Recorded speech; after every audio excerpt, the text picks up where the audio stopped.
High, আমি Deepika. Welcome to my channel the Bengali girl reaction. আপনাদের কাছে উপস্থিত হয়েছি আমি আবার একটা নতুন ভিডিও নিয়ে। এই ভিডিওটি হলো আফ্রিকার একটি খতরনাক দেশ, চাঁদ নামে পরিচিত।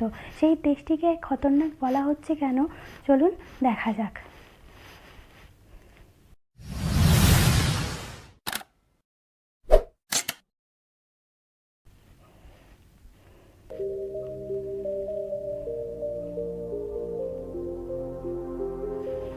दोस्तों आज हम आपको जिस देश के बारे में रोचक जानकारियां देने जा रहे हैं उस देश में कम से कम 100 लैंग्वेजेस बोली जाती हैं। इस देश को Babel tower of the world भी कहा जाता है। अगर आपको शौक है ऊंटों की रेस देखने का तो आपको इस देश में जरूर जाना चाहिए। यहाँ के लोग बड़े ही मजाकिया किस्म के होते हैं, लेकिन कमाल की बात यह भी है कि यहाँ का क्राइम रेट भी बहुत ऊपर है। इस देश में गोल्ड और यूरेनियम के बहुत सारे खान हैं, लेकिन फिर भी ये देश बहुत गरीब है। दोस्तों आज हम बात करने वाले हैं अफ्रीकन देश चाड की। इस देश से जुड़ी हर एक बात आज हम आपके साथ शेयर करेंगे। आप बस इस वीडियो को अंत तक जरूर देखिएगा क्योंकि ये बहुत स्पेशल होने वाला है। सबसे पहले तो आपको बता दें कि इस देश का ऑफिशियल नाम है रिपब्लिक ऑफ चाड और ये दुनिया के 16 लैंडलॉक देशों में से एक है। मतलब इसकी सीमा किसी और देश की सीमा से ही जुड़ते हैं। देश की कुल जनसंख्या है 1 करोड़ 60 लाख के आसपास। यहाँ के 24% लोग शहरों में रहते हैं तो वहीं 76% लोग गाँव में रहते हैं। ये देश दुनिया के सबसे यंग देशों में से एक है क्योंकि यहाँ की पॉपुलेशन की औसतन उम्र इस समय है मात्र 16 साल। आपको यहाँ हर जगह यंग जनरेशन के ही लोग नजर आएंगे। देश की राजधानी शहर है जामीना जो यहाँ का सबसे बड़ा शहर भी है। वेल फ्रेंड्स, चाड देश में बहुत गरीबी है। एक अफ्रीकी देश होने के नाते ये आम बात है, लेकिन ये दुनिया के सबसे गरीब देशों में से एक है। आप इसी बात से अंदाजा लगा सकते हैं कि यहाँ पर जो टोटल पॉपुलेशन है उसमें से 80% लोग गरीबी रेखा से नीचे हैं। इन लोगों की औसत इनकम $1 से भी कम है पर डे के हिसाब से। आप समझिए कि क्या हालत होगी इस देश की।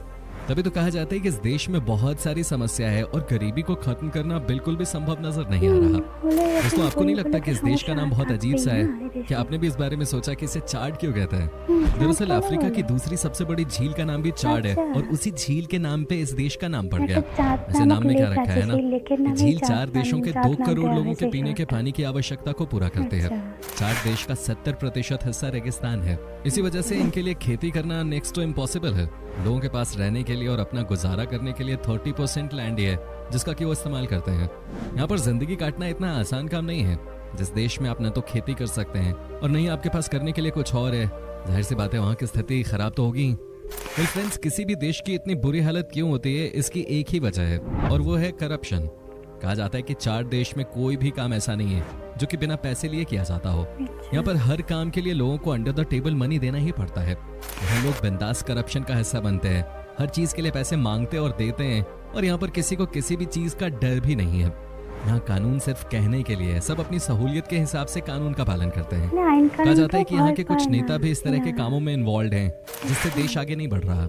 बात भी बहुत कॉमन है कि जिस देश में करप्शन होगा वहाँ गरीबी होगी और जहाँ गरीबी होगी वहाँ क्राइम भी हद से ज्यादा होता है। चाड में क्राइम रेट बहुत ज्यादा है और यही वजह है कि यहाँ पर कोई भी रात को घर से बाहर नहीं निकलता। कहते हैं कि यहाँ पर शाम को 7 बजे के बाद निकलना यानी कि अपने आप को लुटवाने के बराबर है। यहाँ पर रात के समय दुकानें भी बंद हो जाती हैं। अब राजधानी सुरक्षित नहीं है तो बाकी जगहों की बात कौन ही करेगा।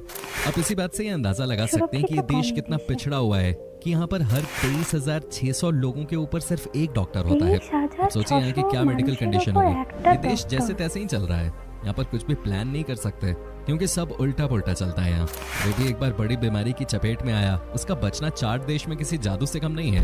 यहाँ पर मेडिकल के नाम पे कोई सुविधा नहीं है। चाड देश के लोगों में सफाई की कोई महत्ता नहीं है। यहाँ पर आपको हर जगह ही गंदगी दिखाई देगी। अगर आपको सफाई पसंद है तो यहाँ पर आप परेशान हो जाएंगे। यहाँ पर हर जगह ही छोटे छोटे मार्केट्स हैं और सैकड़ों लोग रेडी पटरी पे सामान लगाते हैं। चाड देश में साल में 9 से 10 महीने गर्मी रहती है और वैसे भी 70% से ज्यादा रेत ही है यहाँ पे। ऐसे में यहाँ दिन के समय बहुत गर्मी होती है, वहीं रात के समय यहाँ ठंड हो जाती है। जो भी नए लोग इस देश की यात्रा पर जाते हैं उन्हें यहाँ के क्लाइमेट के साथ एडजस्ट होने में थोड़ा वक्त लग जाता है क्योंकि दिन में भयानक गर्मी होती है और रात में टेम्परेचर अचानक ही गिर जाता है। दोस्तों दुनिया की सबसे महंगी ऊंट की प्रजाति मिलती है चाड देश में। इसका नाम है टिबेस्टी। वर्ल्ड में सबसे बेहतरीन ऊंटों की प्रजाति यही मानी जाती है। इनकी कीमत लाखों में होती है। ये ऊंट बहुत ही मेहनती होते हैं और नेचुरली बहुत ही स्ट्रांग भी होते हैं, तभी तो इसके खरीदार दुनिया भर से आते हैं। इन्हीं ऊंटों की मदद से होती है दुनिया की सबसे खतरनाक रेस, जहाँ पर टबो ट्राइब के लोग ऊंट की सवारी कर रेगिस्तान में रेस करते हैं। जैसे घोड़ों की रेस होती है वैसे ही ऊंट की भी रेस होती है यहाँ पे। सबसे मजेदार बात तो ये है कि इस रेस को देखने के लिए हजारों की संख्या में लोग आते हैं। रेस के चैंपियन को यहाँ हीरो की तरह देखा जाता है। वेल फ्रेंड्स, क्या आपको पता है कि इस देश को the Babel tower of the world क्यों कहा जाता है? ऐसा इसलिए क्योंकि यहाँ पर कम से कम 100 से ज्यादा भाषाएं बोली जाती हैं और 200 से ज्यादा जातियों के लोग इस देश में रहते हैं। वैसे फ्रेंच और अरबिक देश की ऑफिशियल लैंग्वेजेस हैं। चार्ट में 10 किलोमीटर पे भाषा और लोगों के रहने का तौर तरीका बदल जाता है। छोटा सा ही देश है लेकिन कई प्रकार के लोग रहते हैं यहाँ पे। चार्ट के लोगों के बीच में एक म्यूजिक इंस्ट्रूमेंट बहुत फेमस है, इसका नाम है काकाकी। इस म्यूजिक इंस्ट्रूमेंट को यहाँ के लोग हर अवसर पे बजाते हैं। यहाँ पर तो इस इंस्ट्रूमेंट को बजाना मेल्स के लिए कंपलसरी है, कुछ हो ना हो, लेकिन यहाँ पे आपको संगीत का मजा जरूर मिलेगा। आपको ये काकाकी इंस्ट्रूमेंट हर बड़े फेस्टिवल में सुनाई दे जाएगी। दोस्तों कहते हैं कि चार्ट एक गरीब देश तो है लेकिन यहाँ के लोग बहुत ही मजाकिया हैं। ये मस्त अपनी लाइफ को जीते हैं और दूसरों के साथ मजाक करते हैं। जो भी गिने चुने टूरिस्ट इस देश में आते हैं उनके साथ भी यहाँ के लोग बहुत फ्रेंडली रहते हैं, वो मजाक करते हैं और ये इस देश के लोगों की बहुत ही अच्छी बात है। ऐसा नहीं कि चार्ट देश में कोई साधन नहीं है। आपको बता दें कि यहाँ पे गोल्ड और यूरेनियम के खान हैं, लेकिन चूंकि ये देश इतना करप्ट है इसी वजह से यहाँ पे सब कुछ बर्बाद हो गया है। यही है इस देश की सबसे बड़ी समस्या। तेल का काम भी यहाँ पे बड़े लेवल पे होता है लेकिन कुछ भी सिस्टमैटिक नहीं होने की वजह से यहाँ पे सब कुछ बर्बाद हो रहा है। यहाँ पर प्रोडक्शन का काम खत्म हो रहा है। चार्ट इतना गरीब देश है कि इस देश में एकमात्र देश का सरकारी टीवी चैनल है, इसका नाम है टेली चार्ट। आपको जानकर हैरानी होगी कि यहाँ पर मीडिया के नाम पर सिर्फ रेडियो है। चार्ट देश की महिलाएं बहुत ही सज धज कर रहती हैं और ये इनकी रूटीन लाइफ है। पैसे की कमी के बावजूद यहाँ की महिलाएं आपको अच्छे कपड़ों में नजर आएंगी। हालांकि ये ज्यादा पढ़ी लिखी नहीं होते हैं। यहाँ हर 3 में से 2 लड़कियों की शादी 18 साल की उम्र से पहले ही हो जाती है। चार्ट की एक और बड़ी समस्या ये है कि यहाँ की 2 जातियों के बीच में हमेशा लड़ाई होती रहती है। यहाँ पर ईसाई और मुस्लिम सबसे ज्यादा संख्या में रहते हैं और इस देश में ये दोनों ही बात बात पे हिंसक हो जाते हैं, जिसकी वजह से यहाँ का माहौल हर समय खराब ही रहता है। ये भी एक बड़ी वजह है कि यहाँ पर टूरिस्ट नहीं आते क्योंकि सबको डर लगता है न जाने कब क्या हो जाए। ये बात तो आप भी जान गए हैं कि चार्ट देश युवाओं से भरा हुआ है लेकिन यहाँ के लोग सस्ता नशा बहुत करते हैं। ये देसी शराब पीते हैं और यहाँ के बहुत सारे पुरुष दिन रात नशे में डूबे रहते हैं। बहुत सारे अफ्रीकी देशों की तरह यहाँ के मर्द भी घर पे रहते हैं, नशे में डूबे रहते हैं और महिलाएं खेतों में काम करती हैं, वही घर चलाती हैं। कुछ ऐसा हाल है चार्ट का। यहाँ भी महिलाएं ज्यादातर काम करती हैं और आपको मर्द आराम से कहीं मस्ती करते नजर आएंगे। निश्चित तौर पर इस देश में शिक्षा का अभाव है और हो सकता है कई बार आपको उसका असर इनके व्यवहार में देखने को मिल जाए। दोस्तों चार्ट देश को दुनिया के सबसे खतरनाक देशों की सूची में रखा गया है। यहाँ पर न तो आपको इंसाफ मिलता है और न ही सुरक्षा मिलती है। ये सबसे बड़ी वजह है कि इस देश में टूरिस्ट नहीं आते और वो आने के पहले 10 बार सोचते हैं। कहते हैं कि यहाँ पर किडनैपिंग की बहुत बड़ी समस्या है। बड़े बड़े लोगों को यहाँ के क्रिमिनल बंधक बना लेते हैं। महिलाओं के लिए भी बाहर निकलना बिल्कुल भी सेफ नहीं माना जाता क्योंकि उन्हें भी कई बार अगवा करके बेच दिया जाता है। चार्ट में एड्स बहुत तेजी से फैल रहा है। उसकी वजह भी साफ है कि यहाँ के लोग पढ़े लिखे नहीं हैं और किसी बीमारी से कैसे बचें इसकी जानकारी इनके पास नहीं है। यही वजह है कि दिनों दिन ये जानलेवा बीमारी फैलती जा रही है। चार्ट में कई ऐसे प्रकार के मच्छर भी पाए जाते हैं जो अगर काट लें तो इंसान की मौत तक हो जाती है। जी ये बात 100% सच है। आपको भी पता होगा कि मच्छरों को लेकर पूरा का पूरा अफ्रीका तंगी में है। यहाँ पर इसकी वजह से हर साल हजारों की संख्या में लोग मारे जाते हैं। चार्ट भी इससे अछूता नहीं है, यहाँ भी बुरा हाल है। यहाँ कई सारे लोगों की मौत मच्छरों की वजह से हो जाती है। कहते हैं कि यहाँ पर सबसे ज्यादा मच्छर काटने से बच्चों की जान जाती है। मलेरिया यहाँ सबसे खतरनाक बीमारी है। चार्ट में एक बहुत ही खूबसूरत झील है जिसका नाम है लेक्स ऑफ ओवनियांगा। दरअसल ये 18 छोटी झीलों का एक समूह है जो अलग अलग रंगों की हैं। बहुत ही शानदार नजारा है इन झीलों का और ये एक यूनेस्को वर्ल्ड हेरिटेज साइट भी है। इनके अलग अलग रंगों का कारण उनका रासायनिक मिश्रण है।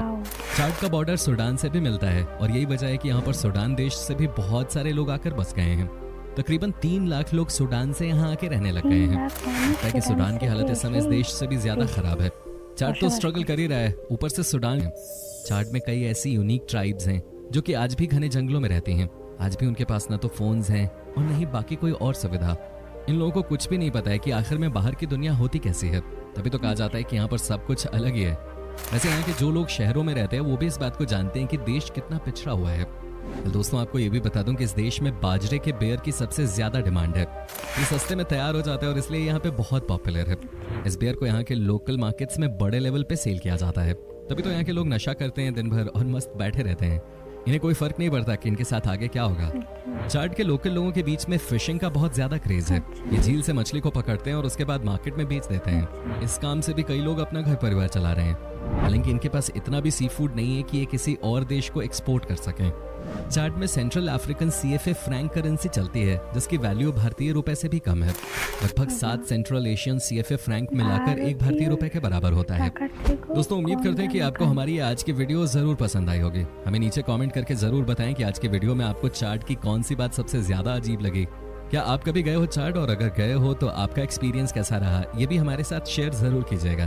साथ ही इस वीडियो को अपने दोस्तों और रिश्तेदारों के साथ शेयर करना ना भूलें। हमारे चैनल को सब्सक्राइब भी जरूर कर दीजिएगा। ঠিক আছে, এতটাই রইলো। তো আপনারা দেখলেন যে আফ্রিকার এই চাঁদ দেশটা কতটা গরিব এবং কতটা ভয়ঙ্কর। মানে এখানে ক্রাইমের সংখ্যা এতটাই বেশি, দিনের পর দিন রাতের পর রাত ক্রাইম হয়ে যায়। মানে যেখানে আইন কানুন ঠিক নেই, শিক্ষিত নয় মানুষ বেশি, তারপরে হচ্ছে মেডিকেল ব্যবস্থা ভালো নয়, কি করে উন্নতি হবে ওই দেশের? মানে সোনার খনি, ইউরেনিয়ামের খনি থাকা সত্ত্বেও এই দেশ গরিব, ওই একটাই কারণে। এই কারণগুলোর জন্যই হয়। আর আপনাদের এই ভিডিওটা দেখে যে কোন জায়গাটা আপনাদের খুব মানে অবাক করেছে বা ভয়ঙ্কর লেগেছে, সেই জায়গাটা আপনারা কমেন্ট বক্সে অবশ্যই জানাবেন। আর আমার ভিডিওটা ভালো লেগে থাকলে লাইক কমেন্ট শেয়ার করবেন। আর যারা নতুন আমার চ্যানেলে এসে থাকেন তারা অবশ্যই আমার চ্যানেলটিকে সাবস্ক্রাইব করে দেবেন। সাবস্ক্রাইব করতে কিন্তু ভুলবেন না। আর অরিজিনাল ভিডিও লিঙ্ক আমার ডেসক্রিপশানে দেওয়া থাকবে। তো আজকে এতটাই রইলো, আপনাদের সাথে দেখা হচ্ছে আমার নেক্সট ভিডিও নিয়ে। বাই।